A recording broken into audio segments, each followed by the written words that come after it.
This is Zoe Si, and this is how I create. In this episode of This Is How We Create, we talk with Zoe Si about her upbringing in Vancouver to her transition from law to cartooning. Zoe talks with us and gives us tips and tricks in how to keep in touch and to connect with her audience.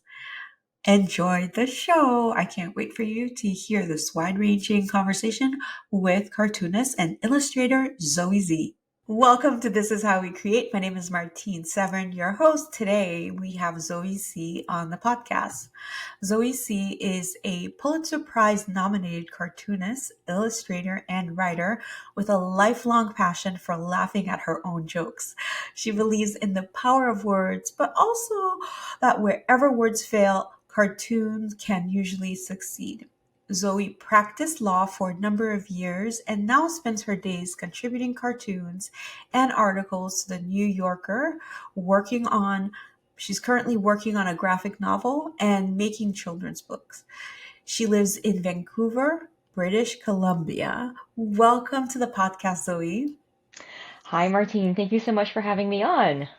Oh, it is totally my pleasure. At the top of the show, I was saying how I followed your career and your work when you had a Tumblr. Is your Tumblr still? It is still active because I researched you for this for this episode, correct? It is still active, and it goes back all the way to 2010 when I started it. I switched over to Instagram as my primary platform in 2013. You grew up in Vancouver, Mhm. and you are a child of your parents are from Singapore, correct? Yes, my mom's from Singapore, my dad's from Malaysia, and they're, Oh, neighboring countries. okay, got it. So Mhm. my first question for you is how did you come to skip kindergarten? I suppose I was a precocious kid. I could read a little bit. I could do some math, and I don't remember this, but my parents told me that to skip, I had to have a one-on-one meeting with the principal, with them present, and he just kind of asked me, if I was sure I was ready, and I said yes, and so I went after 2 weeks in kindergarten, and it's funny because it's actually like a formative memory for me how much harder grade one was than kindergarten because kindergarten is just like finger paints and circle time, but when you're in grade one, everyone has a cubby. You have to have like a separate notebook for each subject, and I kept getting the notebooks wrong.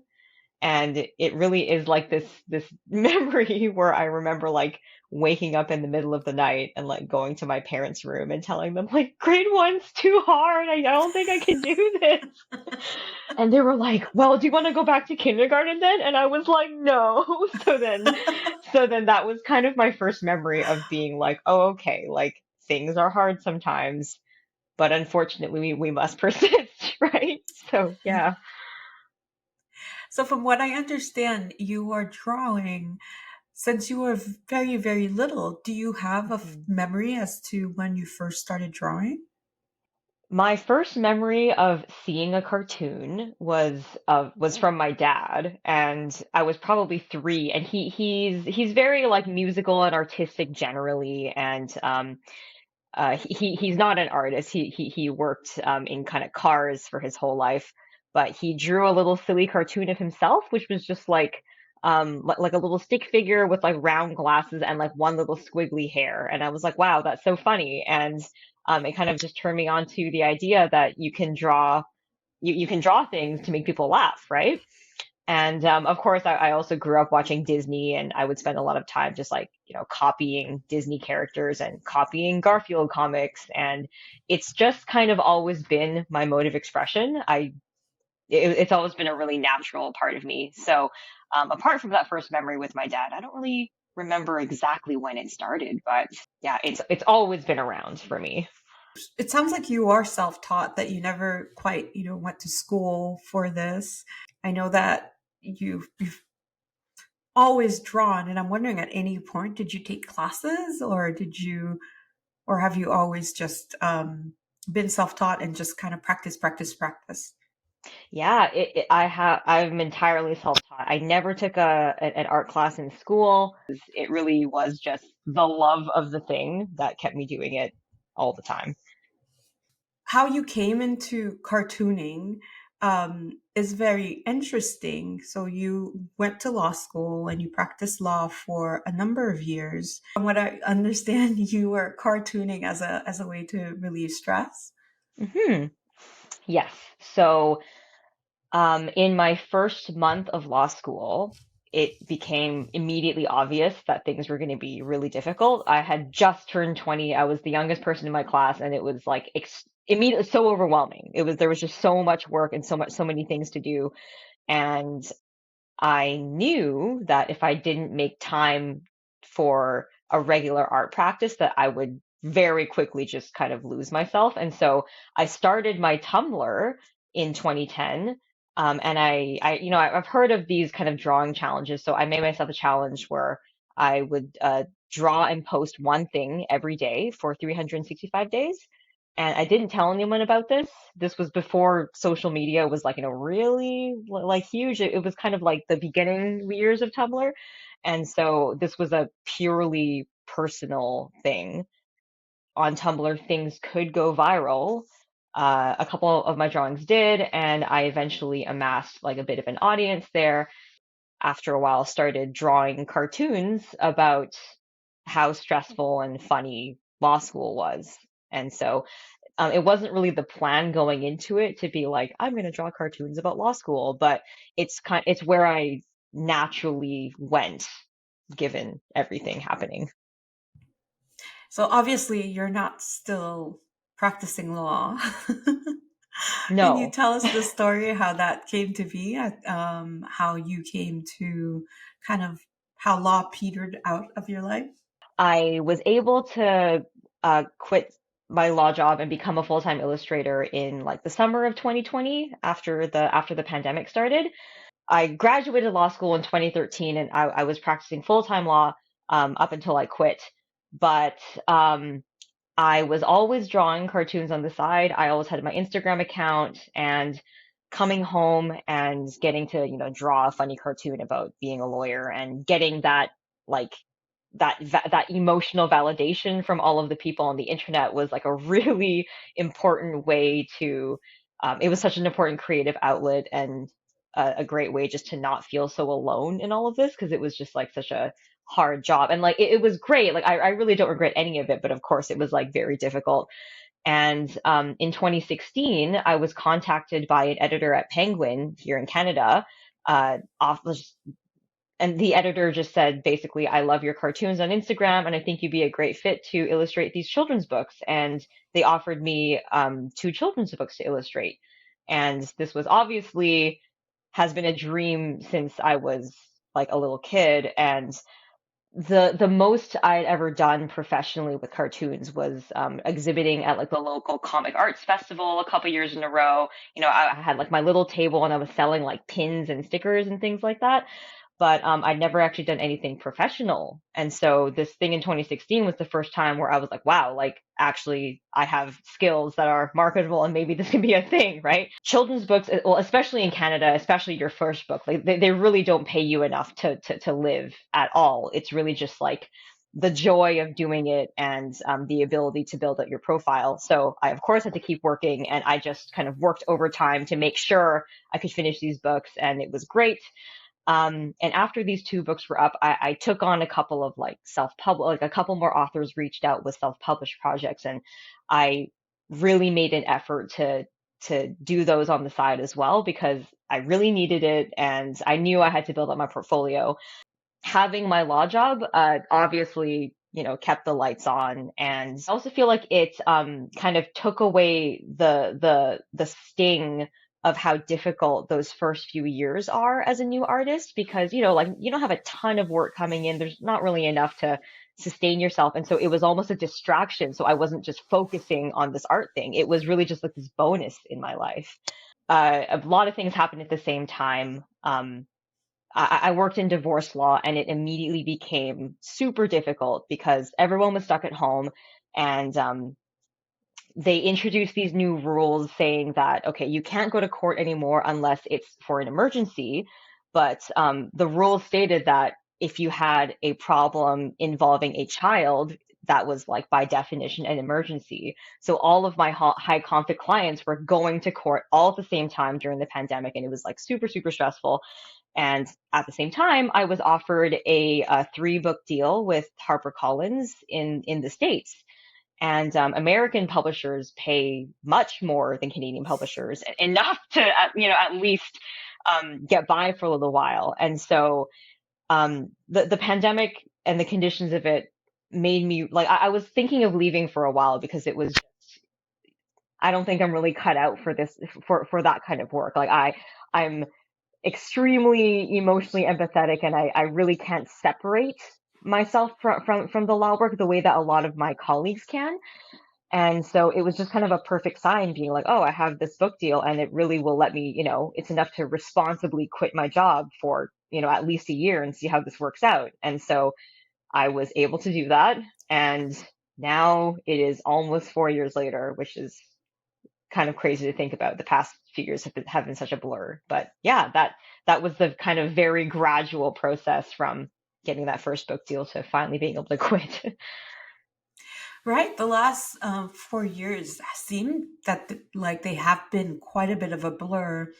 And I think for you particularly, because so much has happened, you've gotten those book deals, and then you also started working with the New Yorker, and that's gone to completely change your life in some ways, I would assume. And we'll get to the Pulitzer part. Yes.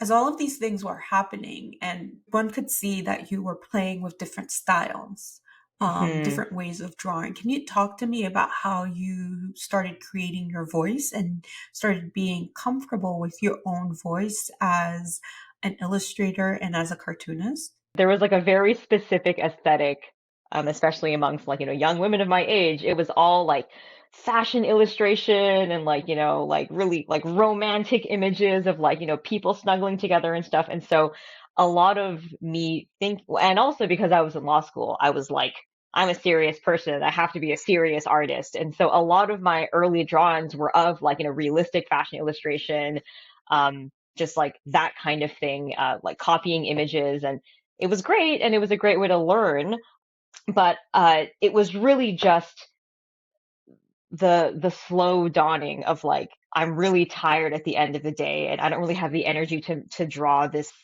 fancy thing for the internet. All that I really want to do is just like do this doodle of how I feel. I started drawing autobiographical cartoons in high school. I had actually found this artist named Natasha Allegri on LiveJournal, and she had a blog that is now defunct, tragically, called Normal Life. And she just drew autobiographical cartoons of just like her life in college. And she's now like a super famous animator illustrator. She created like Adventure Time, like she was involved in all of that. But that was the first time I kind of discovered that, oh, you can have funny stories and funny content just from your regular life, right? And so I was doing a bit of that in law school, and being a lawyer is when it really kind of amped up because so much was happening that I couldn't really process, or that I just had to make funny so that I could get through it. And yeah, it was really just the repetition, the daily repetition, this first year of drawing once every day. And after that year ended, clearly I just kept doing it because it had become a part of my life. Whenever people ask about how one finds their voice, it really is just that. It is just doing it constantly and doing it every day. And your preferences will just naturally shift in a certain direction over time. If you're honest if you're honest with yourself about that you're drawing things and creating things that you are actually interested in, then things will just kind of iterate over time. The niche that I found is like self-deprecating, silly, and more recently, like kind of like outspoken and like with some commentary about social justice, because that's just kind of an unavoidable part of being alive on the internet nowadays as well. And also, I think I am trying to tone down on the self-deprecation a little bit, just because I think that that also comes from like a bit of insecurity about how to deal with things, right? But so that's changing as well. But yeah. Because there was so much going on.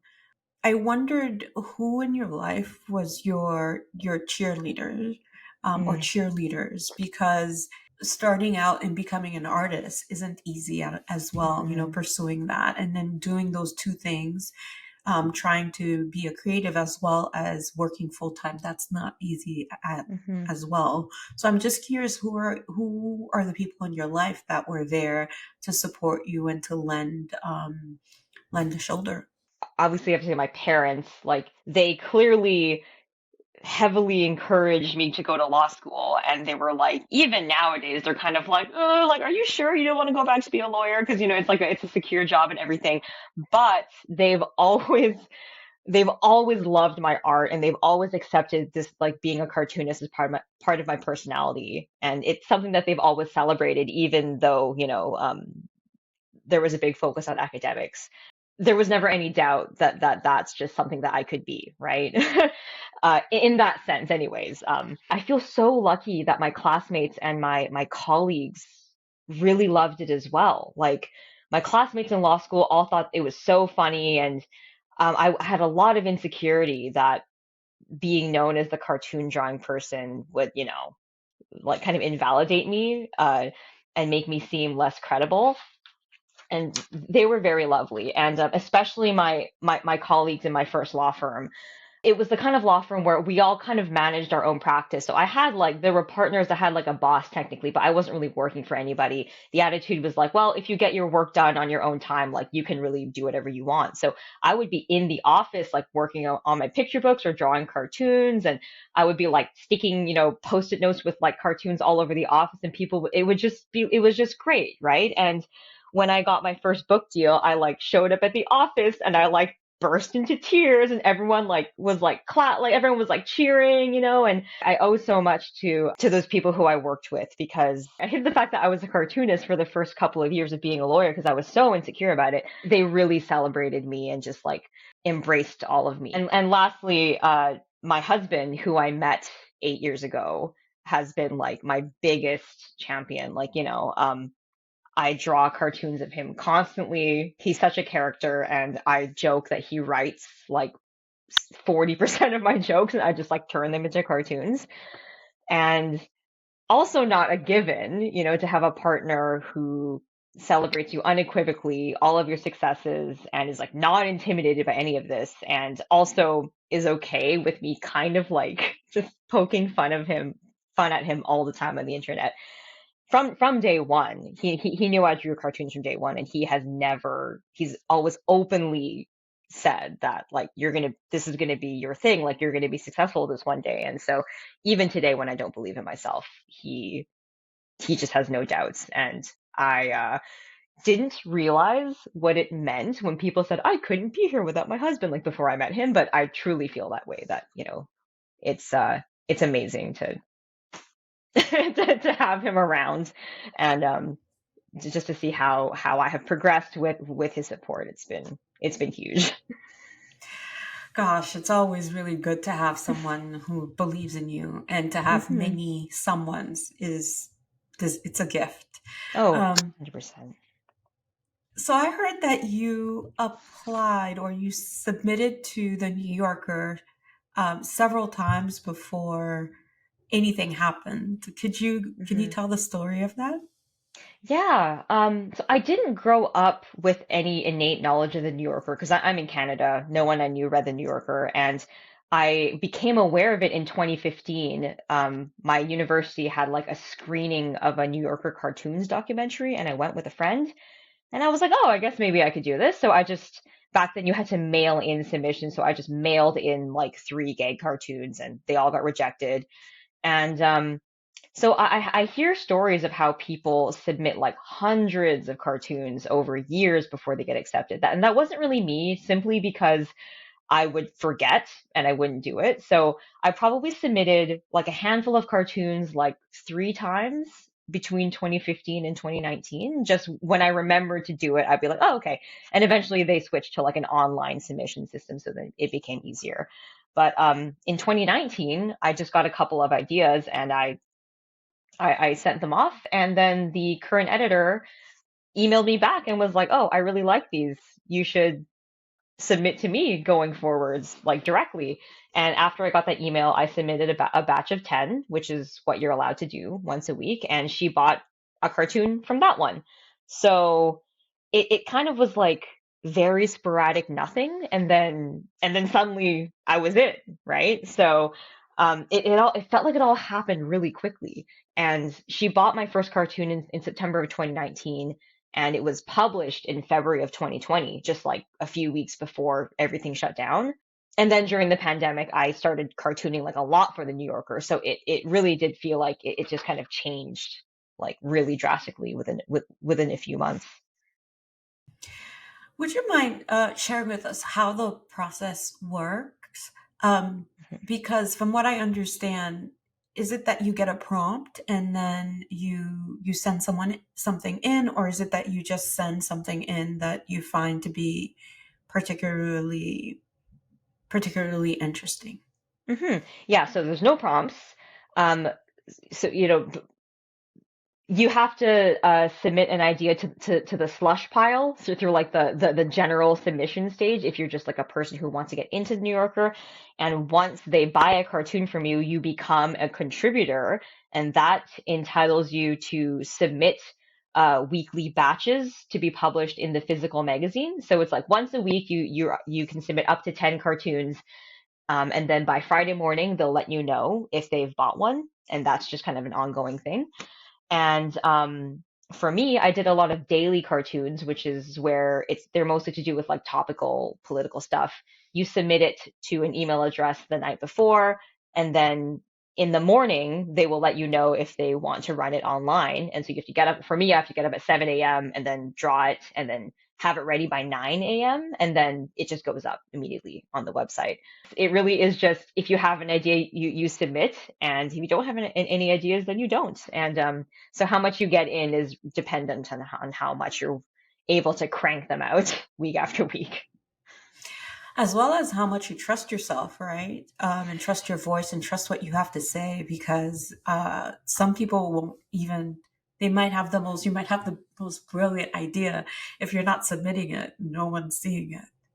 Oh yeah, that has been definitely one of the exercises of doing this is just like just, there's just nothing to lose. Like either it exists in your brain, um, or it goes out, and that's basically it, right? So you definitely have to be comfortable. You get very comfortable with rejection, but over time, I also have gotten a lot more comfortable with like knowing, uh, I guess knowing what kinds of things they're looking for, and not not that I'm altering myself to fit their preferences, but I just get more comfortable with I guess my process and my voice within the New Yorker.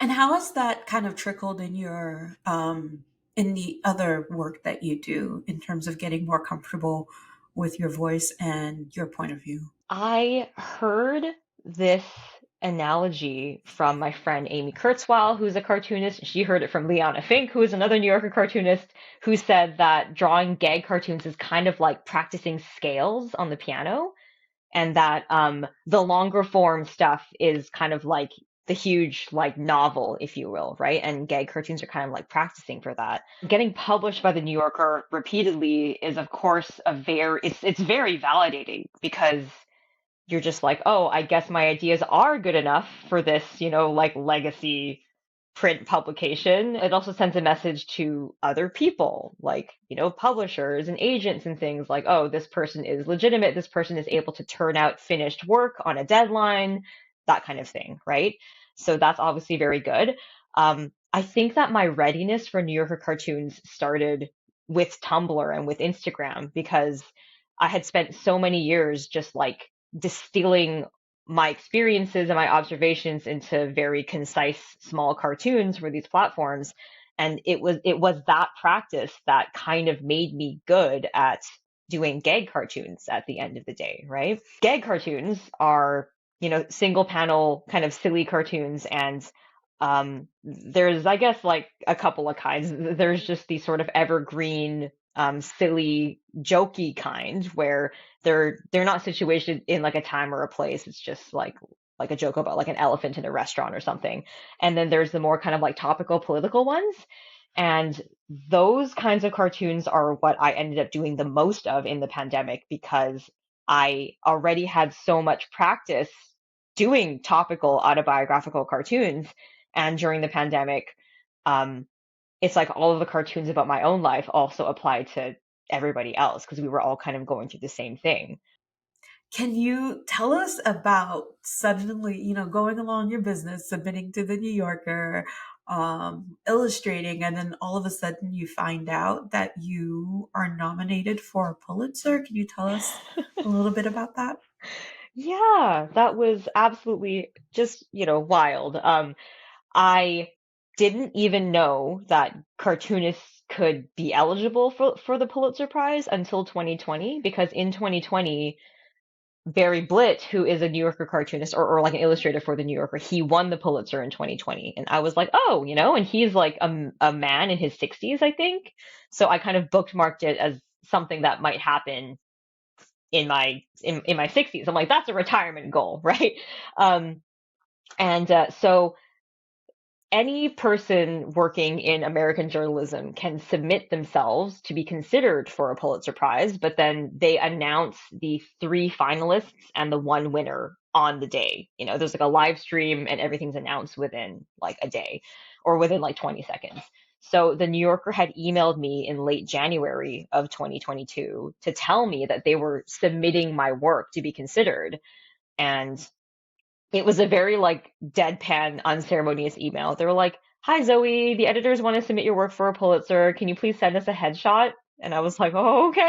Like, "Oh my God, that's crazy." But then, of course, submission doesn't mean that you get picked. Like, it's possible that the day will come and then they just won't mention your name. So then I had put it in my calendar and I was like counting down the days for 3 months, and then, or I guess 4 months, and then me and my husband were watching the live stream, and I didn't I didn't even recognize the category that I was nominated in because it wasn't editorial cartooning. They changed it to illustrated reporting and commentary. So I was just like watching and like not expecting anything, and then my name shows up and it was like, but then I didn't win. So then it was like a whole roller coaster of emotions where it was just, yeah, it was hard to know what to feel for a long time. But um, clearly, that was it was it's an indescribable career highlight and an honor, right? Like I all the cartoons I drew in 2021 it was some of the hardest times I think any of us had ever lived through, and I really was just drawing these cartoons as like for the same reasons as I've always had, which was just to process whatever I was feeling and try to connect with people. And it was so special to it was so special to get that recognition and realize that this is something that people really did need, I think. Like it was just nice to know that um I had provided some kind of public service, that like what I made had the potential to have an impact on people. Um, I wasn't doing it, for like any kind of notoriety. It really was just, well, I'm like, well, I guess this is my job now, I guess, and I have feelings. I suppose this is just the medium in which I have to express my feelings, right? And like, if I'm gonna make it anyway, I may as well make it for the New Yorker. I thought that was great. Never did I think that like my style of editorial cartooning would have this kind of like institutional recognition. Mm. Yeah. Why not? Why not though? I know, why Why not? Yeah. not you, Zoe Si? Yeah. Oh gosh. Well, you've always been so good about sharing your work. So since you started, you've been sharing your work, and now you're sharing your work in a different way. through Substack. Can you talk a little bit about how you decided to start having to start a Substack account? Hmm. So I had Patreon for a couple of years, which is, was just a platform on which creators can monetize and try to get like a little bit of independence. I didn't love that platform, or it didn't work for me anyway, because in order to access anything, you have to pay, right? Like even the lowest tier is like $2 a month or something, but you have to pay, and I didn't necessarily want there to be that kind of financial barrier. Like I had that Tumblr. I kind of missed having a blog where I could do things and people could just kind of check it out if they wanted to. So I moved to Substack, I think a couple of years ago, and that has been great for a couple of reasons. I'm trying to move away from like Meta, Instagram, Facebook, just because the algorithm has been really changing. And when I first went on Instagram, it really did feel like a conversation between people who were like reading your blog. Like you would post something and you could really get a feel for who was actually seeing things, and um, feel like you were part of a community. But because of the shift towards video content and content that like shows your actual face, it there has been a real alarming drop in engagement. And um I hate talking about engagement because it's almost like, well, like I'm only doing this for the likes or the comments, and it can certainly feel that way, but more than anything, I just miss sharing my work with people, right? Like if I'm gonna if I'm gonna work on it and put it online, I just want people to see it, and I'm sure that's what they want too. So that's why I started a Substack. Really was just to try to get around that a little bit, and just to have some place where people could for sure access it if they wanted to, and not have this like the middleman of the algorithm. And like I started doing some like paid content, like video content, like, oh, here's my office, here's my writing setup, things like that, like really short videos for paid subscribers. And it was just so refreshing to make a short video and post it to my Substack and just forget about it. Like I didn't have to worry about who's going to see it. I'm like, I know who can see it, and they'll see it when they want to see it. Like I don't have to worry that, oh my gosh, if I post it, like, is no one going to see it? Like, is the algorithm, it's not going to push it forward or whatever. So it was just so freeing. And so like, I don't have nearly the audience on Substack that I have on Instagram, because of course I've been on Instagram for like a decade and it's just been accumulating.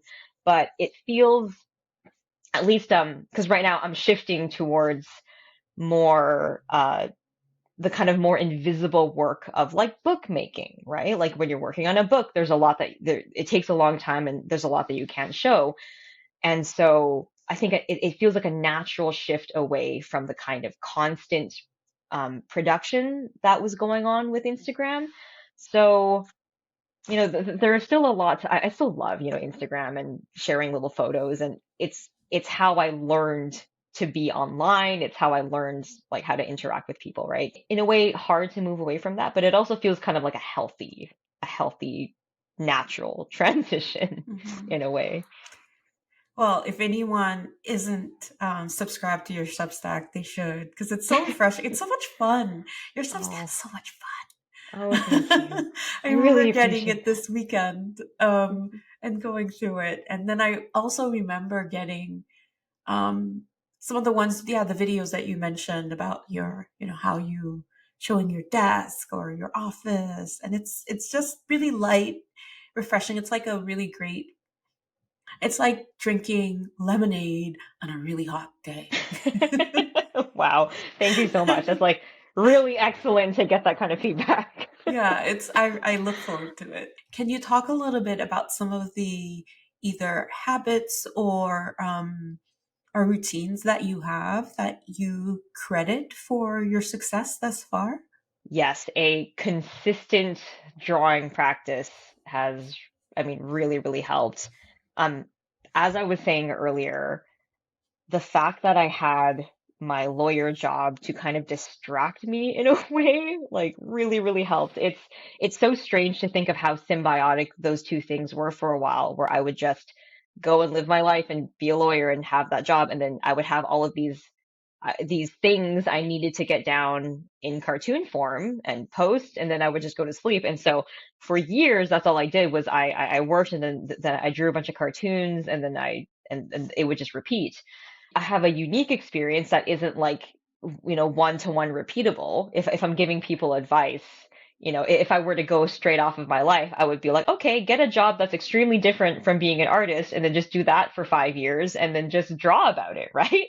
But yeah, the transferable advice about a routine is just to keep drawing and to draw what truly interests you, because that is the way to ensure that you will keep practicing, and to set a schedule of some kind, like that 1 year of doing things every day. It wasn't easy and it wasn't like very good most days, but just doing it really got me into the habit, and it really did set me up. And I I always tell people that, like, if you just make a habit out of any creative hobby, drawing, dancing, cooking, or anything, like if you just make a habit of it, it will just transform and give back to you in ways that you really can't, like, imagine at the start, which is like the wonderful thing about a practice. Like it does evolve.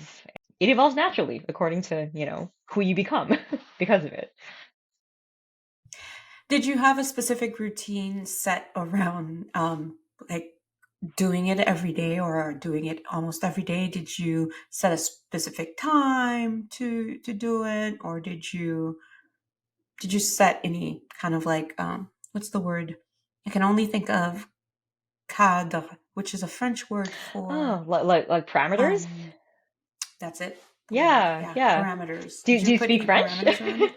Yes, I do. Really amazing. Yeah. Hmm. I just, side note, like obviously we're in Canada. I just spent a month in France in November at a residency, and there were a lot of Oh Quebecois yeah. people, so I got to practice French. Je parle Nice. un petit peu seulement. Ah ouais, non, mais c'est bien, c'est bien. Oui, oui. Okay, anywho, that's really great. Parameters, no. I had I had no real schedule. The My full-time job took priority, and so I basically just did this in the evenings and in like the spare moments. If I had, like, and a free half an hour while I was eating lunch, I would just like doodle something on a post-it. Um, I have like this. I don't have it handy right now. I wish I did, but this one doodle I just did on my laptop, which just said, whatever it is, you can do it. And it's my face going like this. Like it's like a stressed out face. And I just drew that on my laptop during lunch one day. And then I scanned it and like I turned it into a print that I'm selling to people because like drawing that and getting to look at it every day truly helped me through so much. And so I was like, I think that people might want to have this in their houses, right?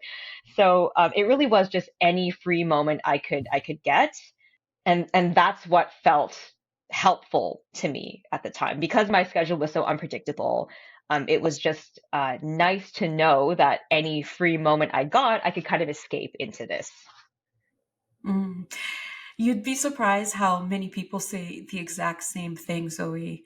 We Hmm. had another lawyer on the show, a Hmm. lawyer turned writer, who said the same thing, that she would just escape to the local coffee shop, a Starbucks, and she would spend 30 minutes writing. That's it, 30 minutes writing. Hmm. And when Hmm. you do that day in, day out, you end up with a book. Yeah. It never the act of doing it one day isn't anything that is revolutionary, but it's the 100th day of doing it that's when it starts being, I guess, lodged in your brain as a real habit. Yeah, and that's what happened with me as well. In 2016, the editor um, had just contacted me because of my body of work on Instagram, which was just like, years of silly cartoons I'd drawn. And like just scrolling through them, she was able to get an idea of, I guess, who I was and the art I did. But yeah, it was just doing it one day at a time. Hmm. So what's next for you now? You alluded to a book. I'd love for you to just chat with us about what you have coming down the pike. Yes. So I have illustrated 10 picture books at this point. My 11th illustrated picture book is coming out, I think, late this year, but I've never author illustrated a picture book. And so right now I'm working on a pitch to author illustrate my first picture book. Nothing's happened yet. Nothing's official, but I'm working on that. And I'm also working on a graphic novel pitch. And this is going to be a graphic memoir about my years as a lawyer cartoonist.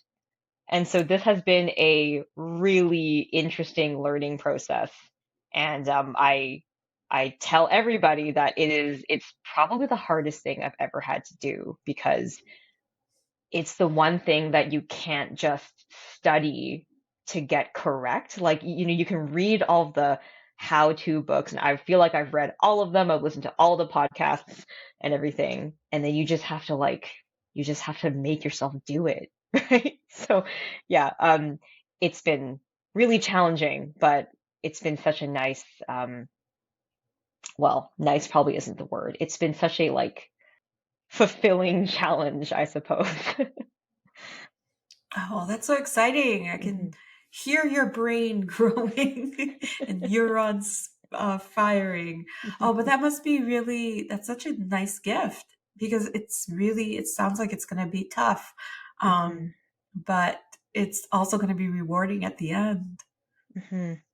I have a lot of friends who have already done graphic novels, and I talk to them about how writing, especially a graphic memoir, feels a lot like therapy, where you have to really understand yourself. You have to, be like detached enough from what has happened to be able to write about it, and you just have to remain really grateful the entire time because, um, I guess it's a common thing among writers that you just kind of sit down and you're faced with an indefinite stretch of blank time where uh, you don't know what's going to come out, and the constant fear is that it could be nothing or that you might work on something for 7 months and then have to scrap all of it, which is actually what happened to me last year. I did like a whole pitch that was fictionalized, like a fictionalized version of my life, and then I was like, you know what, this actually isn't right, so I have to redo it, and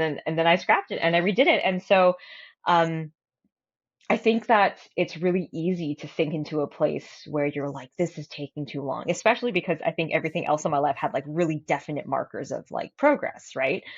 Um, but people who are much wiser than me are talk at length about like the beauty of the unknown and like really just getting to like, of course, it's great that in the early stages of a book, you can sit in a place where things are uncertain and anything can come out, and how nice it is to be able to like, okay, I just listened to a podcast yesterday, which I wrote about on my Substack by Hanif Abdurraqib, who is a poet and an essayist, and he was talking about how beautiful it is to be able to wade through the muck of like bad sentences and find the one good sentence, right? And it is true, like how lovely that is, and what a privilege it is to get to be in this place where I get to just sit and just think about writing all day, right? So um yeah, it's really lovely, and it's very humbling, and I feel like it's over time going to make me a healthier person because I'm constantly having to reframe and remind myself that like, yes, this is good and this takes time, and you can make things that are bad and eventually it'll turn into something good. And Yeah, and it's right now it's still I think hard. yes, I think right now it's harder because I don't have a lawyer job to distract me. I only have this, and so I'm just kind of sitting in this all day, right? Oh gosh. So what do you do to take care of yourself, especially when Mhm, especially in this stage, right? mhm, Because it's not like you're going through something that's a little bit tough right now. It's a little bit mhm, sticky. What do you do to kind of take the load off? mhm. Um, I run, which is really important. Me and my sister sign up for a half marathon every spring, which means that the back half of the year we're like kind of laying fallow, but by January we have to like get ourselves back into gear again. And so we're forced to run a few times a week, and that's really nice. And I've been running for a while, and it's just like, it's one of the, it's just one of the best things. I just love it. Me and my husband recently started bouldering, which is like, going to an indoor climbing gym and doing that. And that is a great thing because me and him both have desk jobs, and bouldering is basically like a jungle gym for adults. And so you get to just, do things with your body that you don't get to do all day. And it really just allows you to shake that up. And I very recently started doing pottery with a friend, and that's also very nice because it's super fun, but I'm really bad at it. And the nature of starting pottery is that you like everything that you make, you have to just destroy basically in the beginning, because it's like, this is not gonna, like, I'm not gonna use this cup. I just, and so it's just it's a really lovely, you know, art form, I suppose, that I'm not good at. And that's really refreshing. And it gets me out of the house too, which is really nice. Oh, wow. And then you talked about some of this in your Substack. So if Yes. people want to know more, they should subscribe. Yeah. Oh, well, it has been a joy to talk with you, Zoe. Thank you so much for coming on. Thank you so much, Martine. This has been such a lovely time.